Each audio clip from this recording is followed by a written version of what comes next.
اور سنے ترمذی میں حدیث ہے، میرے مصطفیٰ کریم علیہ السلام نے فرمایا جو سچا تاجر ہوگا، سچا تاجر، اللہ اسے قیامت کے دن نبیوں کے ساتھ جگہ عطا فرمائے گا۔ سچے تاجر کو اللہ نبیوں کے ساتھ۔ تو بھائی عجیب و غریب معاملہ ہے۔ میں ایک محفل میں تھا چند دن پہلے، تو نقیب محفل نے میرا نام لیا۔ آپ کو پتہ ہے یہ محبت والے ہوتے ہیں، سنگین نقیب جو ہوتے ہیں، پیار والے لوگ ہوتے ہیں، ان کی بھی ڈیوٹی ہوتی ہے نا تعریف کرنے کی، ان کی مجبوری ہے، انہوں نے کرنی ہے، یہ نہیں کریں گے تو ناراض ہو جائیں گے لوگ۔ تو اس نے کچھ ایسے پتہ نہیں کہاں سے بیچارہ رٹا لگا کے یاد کر کے آیا تھا، وہ سارے اس نے نا سارے القاب کٹھے کر کے تو میرے نام سے جڑ دیے۔ اب میں بڑی دیر تلاش کرتا رہا کہ ان القابات کے اندر میں بھلا کہاں پہ ہوں۔ میرے اوپر تو میں دیکھ رہا تھا نا اپنے آپ کو، میں نے جیسے آپ کو آتے ہوئے کہا نا کہ ان میں سے بہت سارے لوگ ایسے الحمدللہ اسٹیج پہ جن کے چہرے مجھے نظر آ رہے تھے کہ مجھ سے بہت اچھے ہیں، نیک ہیں، کوئی ملمہ سازی نہیں کر رہا، نہ یہ مجھے کوئی انعام دیں گے، لیکن انسان کو پتہ ہوتا ہے نا، پتہ تے سارا ہے نا سردار نو کیتیاں دا ایدہ پردہ چپایا ہی تیرا پلا ہو سی۔ میں تجربہ کر رہا تھا کہ جتنے لوگ بیٹھے ہیں ان میں سے بہت سارے ایسے لوگ ہیں جو اہل خیر ہیں، لیکن میرے بھائی اب وہ ڈھونڈنا پڑتا ہے نا اتنے بڑے القابات کے اندر سے کہ اتنا بڑا اس کا وزن ہے اور ہمارا وزن کتنا ہے۔ تو میں نے اس کو بعد میں کہا، میں نے کہا یار یہ تمہیں پتہ ہے تو کیا کہہ رہا تھا لفظوں کا؟ کہنے نہیں میں تو تینہ دا ترجمہ نہیں ہوتا وہ کیا ہے۔ تو میں نے کہا کوئی ضروری ہے آپ مطلب آپ سادہ بھی نام لے لیں گے تو کیا ہو جائے گا، لیکن ان بیچاروں کی بھی مجبوری ہے نا جی، اور وہ القابات وہ ہر روز نقابت کرے گا، ہر ایک کے بارے میں وہی جملہ کہے گا، ہر پیر کے بارے میں وہی فکرہ کہے گا، کوئی ضرورت نہیں۔ آپ سچی بات کریں، آپ کھری بات کریں، آپ دو حرفوں میں بات کریں، انسان کے لیے وہ لفظ کہیں جو روح آپ کی اجازت دیتی ہے۔ اگر طبیعت اجازت نہیں دیتی تو نہ کہیں، کوئی حرج نہیں، کوئی مسئلہ نہیں، کوئی ضرورت نہیں، کوئی کسی قسم کا معاملہ نہیں۔ آپ تھوڑا سا رکیں، اپنی زندگی میں یہ معیار بنائیں، آپ یہ سمجھیں اس چیز کو کہ ہم نے ایسے تھوڑی بات کر دینی ہے۔ آپ بات تھوڑا سوچ کر کریں، تھوڑا سمجھ کر کریں، تھوڑا نکھر کر کریں۔ سچ کی زندگی گزارو، سچ کی زندگی ٹھنڈی ہوتی ہے، سچ کی زندگی مزیدار ہوتی ہے، سچ کی زندگی کے اندر انسان سکون میں رہتا ہے، ورنہ تو مطلب عجیب معاملہ ہے نا جی۔ ایک بات میں نے کرنی ہے، وہ سمجھ لیں میرے لیے، ان بزرگوں کے لیے نہیں ہے۔ ایک بزرگ نے خود لکھا ہے اپنے قلم سے، ان سے کسی نے کہا حضرت صاحب آپ نے نصیحت کہاں کہاں سے لی؟ تو کہنے لگے میں تو جہاں سے بھی نصیحت ملی ہے میں نے لے لی ہے۔ جو ابھی اپنے آپ کو طالب علم سمجھتا ہے وہ کہیں سے بھی لے لیتا ہے، اور جو کہتا ہے کہ اب میں کسی مقام پہ پہنچ گیا ہوں تو اس کے لیے ذرا مشکل ہوتا ہے۔ کہا جناب پھر بھی کہاں کہاں سے؟ تو کہنے لگے مجھے تو طوائف بھی ایک دن نصیحت کر گئی تھی۔ سب طوائف؟ کہاں کس طرح؟ تو فرمانے لگے میں گزر رہا تھا جبے کبے میں، وہ بھی گزر رہی تھی، بے پردہ، چہرے پہ کپڑا نہیں تھا، تو میں نے اس کو نصیحت کر دی، میں نے کہا بیٹے چہرے پہ کپڑا ڈال، اللہ سے ڈرا کر۔ کہتے ہیں اس نے اسی وقت نقاب ڈال لیا، چہرے پہ کپڑا رکھا، کہنے لگی میں احتیاط کروں گی پر بزرگوں اجازت ہو تو ایک بات میں بھی کر دوں؟ کہتے ہیں میں نے کہا بیٹے کر لو۔ تو کہنے لگی حضرت صاحب میں جو ہوں نا میں وہی کہلاتی ہوں، آپ بھی بتلائیے جو آپ کہلاتے ہیں وہ ہیں آپ؟ جو آپ کہلاتے ہیں، جو آپ کو کہا جاتا ہے وہ ہیں آپ؟ میں جو ہوں نا میں وہی کہلاتی ہوں۔ فرماتے ہیں مجھے تو وجد ہو گیا اس کی باتوں، میں چیخ پڑا، غش کھا کے گرا، اور میں نے کہا نہیں پتر، لوگ مجھے جو کہتے ہیں وہ میں ہوں نہیں۔ بڑی ساری چیزیں ایسی ہیں کہ جو لوگ کہتے ہیں پر میرے اندر پائی، میں تو اپنی ویسکوٹ سیدھی کرنے لگتا ہوں نا جب میری تعریف ہو رہی ہوتی ہے، میرا تو دل کرتا ہے کہ شملہ تھوڑا اور اونچا ہونا چاہیے۔ بھائی سچ کی بات کریں، کھری بات، پکی بات۔ یاد رکھیں کہ جب پردے صبح قیامت کھلیں گے تو پھر حالات مشکل ہوں گے۔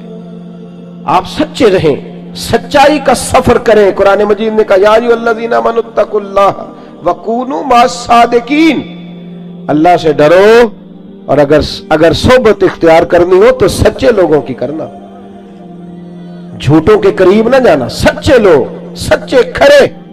سنیے ابن ہشام نے کیا لکھا ہے، سچ کا معیار کتنا بلند ہوتا ہے اور یہ قربانی کتنی مانگتا ہے۔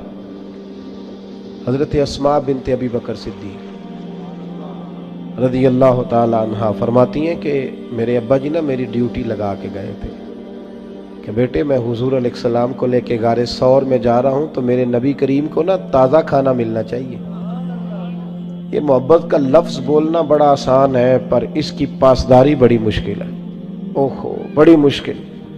تازہ کھانا، آج نا حاجی سویرے سویرے جاتے ہیں عمرے والے اور صبح صبح 2-4 بوتلیں لے جاتے ہیں، غار ثور پہ جا رہے ہیں۔ اب رستہ بھی بن گیا ہے، دن کا وقت بھی ہوتا ہے، رستے میں بھی 2-4-5 جگہ پانی پینے کا بندوبست ہے، بوتلیں ملتی ہیں، پھر بھی حاجی واپس آ کے بڑھ کے مارتے ہیں۔ میں جی الحمدللہ سویرے ہی چلا گیا، بس 2.25 گھنٹے میں پہنچ گیا تھا، مسئلہ ہی کوئی نہیں، میں پھر آ گیا۔ بڑے لوگ رہ گئے جی، آپ گئے تھے جی، وہ 10 سے اوروں سے بھی پوچھتے ہیں آپ گئے غار ہرا پہ یا غار ثور پہ؟ 5413 فٹ اونچی غار ہے وہ، اور آج بھی صبح کے وقت لوگ جاتے ہیں تو پتہ نہیں 15-18 جگہ پہ رک کے سانس لیتے ہیں، پانی پیتے ہیں، پھر بھی مشکل ہے، اور دن میں جاتے ہیں۔ اس وقت تو رستہ بھی کوئی نہیں تھا، آج بھی جنگل ہے۔ جاگ رہے ہیں آپ حضرات؟ سمجھ آ رہی ہے میری باتوں کی؟ حضرت اسماء کی جب ڈیوٹی لگی تو حالت یہ تھی کہ حضرت ابوبکر صدیق نہ بیٹے کھانا پکانا اور دن کو نہ آنا، کوئی دیکھ نہ لے، رات کو آنا کھانا لے۔ یہ آپ کا ہستا بستہ گاؤں ہے، پر 10 بجے رات کو جوان بیٹی اگر ماچس لینے چلی جائے نا دکان پہ تو سویرے شور مچ جاتا ہے، اور باپ ہو سکتا ہے کہ پھر محلے والوں سے نظریں نہ ملا سکے کہ جوان بیٹی۔ عشق کا دعویٰ کرنا بڑا آسان ہے، اور یہ سپیکر جب میرے ہاتھ میں ہوتا ہے تو میں کہتا ہوں ایسے کر دوں گا، میں وہ کر دوں گا، پھر سپیکر کہیں پگڑی، یہ باتیں کرنی تو آسان ہے، جوش دکھانا تو بڑا آسان ہے، پر عمل کرنا اللہ چوں بگویم بمسلمانم بلرزم۔ جب میں کہتا ہوں میں مسلمان ہوں تو میں کانپ جاتا ہوں، جب میں کہتا ہوں یہ لفظ کہ میں حضور کا دیوانہ ہوں۔ اقبال کہتے ہیں مجھ پہ کپ کپی طاری ہو جاتی۔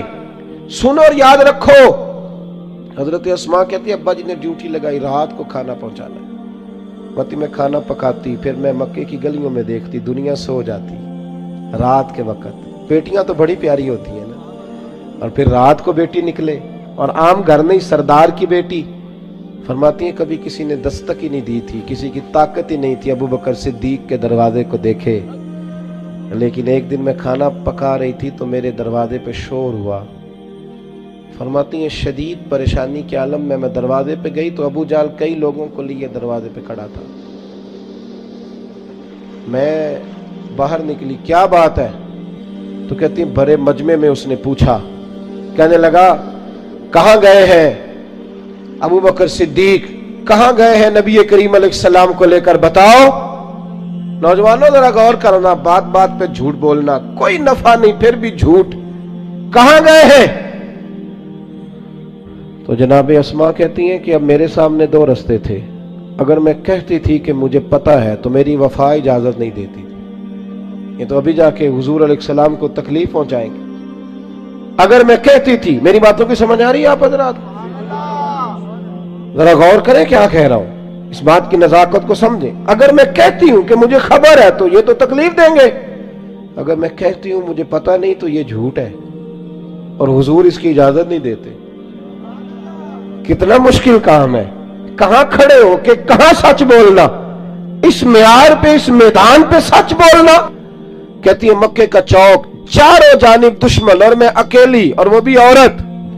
فرماتی ہیں پھر میں نے اپنی ساری ہمت جمع کی، ساری طاقت اکٹھی کی، میں نے فیصلہ کیا کہ میں جھوٹ نہیں بولوں گی کیونکہ میں ابو بکر کی بیٹی۔ فرماتی ہیں میں نے ارادہ کر لیا، اب میں وفا بھی بچاؤں گی، دین بھی بچاؤں گی۔ اس نے پوچھا بتائیے کہاں ہے، جب زور سے بولا تو میں نے کہا ابو جان سن، پھر سن، مجھے خبر ہے وہ دونوں کہاں ہیں، پر تیرے اندر طاقت ہے تو پوچھ کے بتا، میں تمہیں بتاؤں گی نہیں وہ دونوں کہاں ہے طاقت تو پوچھ کے بتا۔ ہاں جے محبوب بلاوے ایک دم تے سر نو پیر بنائیے، وہ سر منگے تے سر دے دئیے، پھر کدے بھی دیر نہ لائیے تے یار دا کدے بھی گلا نہ کریے، پاواں سینک دے ہی مر جائیے، او سجنا یا تے لائیے ہی نہ، تے جے لائیے تے پھر توڑ نبھائیے۔ کہا بتاؤں کہ نہیں؟ بھرے بازار میں، مکے میں ابو جال کو یہ بات کی۔